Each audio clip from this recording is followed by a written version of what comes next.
Welcome back. বন্ধুরা কেমন আছেন সবাই? আজকে হচ্ছে সরস্বতী পূজা আর আমরা এখন যাচ্ছি সবাই সরস্বতী পূজাতে অঞ্জলি দেওয়ার জন্য। এই সরস্বতী পূজা আসলে তখন স্টুডেন্ট লাইফের কথা খুব বেশি মনে পড়ে, কারণ স্টুডেন্ট লাইফে আমরা খুব এনজয় করেছি। আর এই যে পিছনে ব্রত আর বৃন্দা রয়েছে। স্টুডেন্ট লাইফে সরস্বতী পুজোর দিন আমরা সকালবেলা ঘুম থেকে উঠে হলুদ দিয়ে স্নান করতাম। তখন আমাদেরকে বলা হতো যে হলুদ দিয়ে আজকের দিনে স্নান করলে তো গায়ের রং খুব ফর্সা হয়। তো এইভাবে আমরা সবাই হলুদ দিয়ে স্নান করে তারপরে স্কুলে যেতাম সবাই শাড়ি পরে। কত মজা করতাম, সেই দিনগুলোর কথা ভীষণভাবে মনে পড়ে যায়। তো আমরা দেখুন এখানে সিগন্যালে আটকা পড়েছিলাম, রেড সিগন্যালে। এবার আমরা মন্দিরের দিকে চলে যাচ্ছি। আর গতকালকে আবার স্নো পড়েছিল। রাস্তাঘাটের দুপাশে দেখুন কত সুন্দর সাদা স্নোতে ভরা। আপনারা ছোটবেলার কথা কার কার মনে পড়ে এই সরস্বতী পুজো আসলে অবশ্যই কমেন্টস করে জানাবেন। আর দেখুন আমরা মন্দিরের কাছাকাছি চলে এসেছি। ওই যে মন্দিরের মঠ দেখা যাচ্ছে। আমরা যখন ছোট ছিলাম তখন আমাদেরকে বলা হতো সরস্বতী পূজার আগে বড়ই খাওয়া যাবে না। আমরা কিন্তু সেটা মেনে চলতাম। আর যখন সরস্বতী পূজা হয়ে যেত তারপরে আমরা বড়ই খেতাম। তো বন্ধুরা দেখুন কথা বলতে বলতে আমরা মন্দিরে চলে এসেছি। পূজা অলরেডি শুরু হয়ে গেছে আর লোকজন সবাই আসতে শুরু করেছে। আমরা এখানে শনিবারে পুজো করেছি আর শনিবারে পঞ্চমী লাগেনি।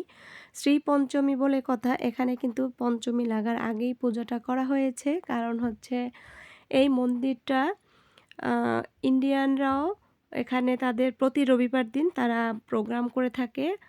তার কারণে আমরা এইখানে শনিবার দিন পুজো করেছি। সরস্বতী পুজোর সময় আমরা যেমন আমাদের স্কুলে পুজো করতাম, স্কুলের পূজা শেষ হলে আমরা যেতাম আবার কলেজের পুজো দেখতে। কলেজ থেকে সেই পুজো সেরে তারপরে আবার প্রাইমারি স্কুলে যেতাম। নানান জায়গায় আমরা সরস্বতী পূজার দিন ঘুরে বেড়াতাম, শাড়ি পরতাম। আর সেই দিন আরেকটি বিশেষ দিক ছিল কি বলেন তো? সেটা হচ্ছে সেদিন লেখাপড়ার থেকে ছুটি। কারণ বই খাতা সরস্বতী মায়ের কাছে থাকতো জমা দেয়া। আর সেদিন কোনো লেখাপড়া থাকতো না। সেদিন খুব মজা করতাম আমরা সবাই মিলে। কত গল্প, আনন্দ, হাসি ঠাট্টা। পুজো শেষে আমরা এখানে অঞ্জলি দিয়েছি। আর যারা পরবর্তীতে দেরিতে এসেছেন তাদের জন্য এখানে অঞ্জলির ব্যবস্থা করা হয়েছিল। এই যে দেখুন বন্ধুরা, এই জায়গাটা কি সুন্দর করে ফুল দিয়ে সাজিয়ে রেখেছে। মন্দিরে আসলে মনটা ভালো হয়ে যায়। এই হচ্ছে আমাদের সরস্বতী মা, বিদ্যার দেবী, যিনি সবাইকে বিদ্যা দান করে থাকেন। আর এখন পুজো চলছে।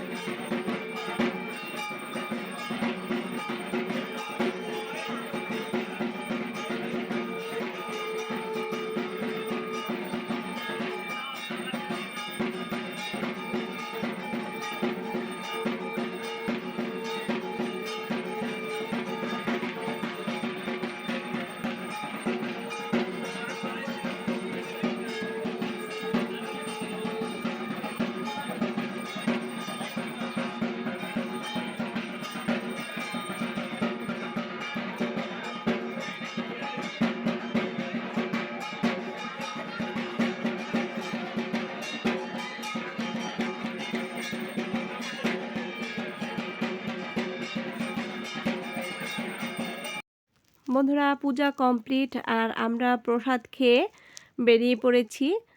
আর আমার ভাসুরের ছেলে আর যা ভাসুর তাদের জন্য আমরা প্রসাদ নিয়ে চলে এসেছি। প্রচণ্ড ঠান্ডা বাইরে, আর ওদের বাবা এখন যাবে অফিসে। সেজন্য আমরা একটু তাড়াহুড়ো করে বের হয়ে পড়েছি। আমরা খুব এনজয় করেছি আর আমাদের আজকের দিনটা খুব ভালো কেটেছে। আপনারা সবাই ভালো থাকবেন, সুস্থ থাকবেন। দেখা হবে পরবর্তী ভিডিওতে। বাই।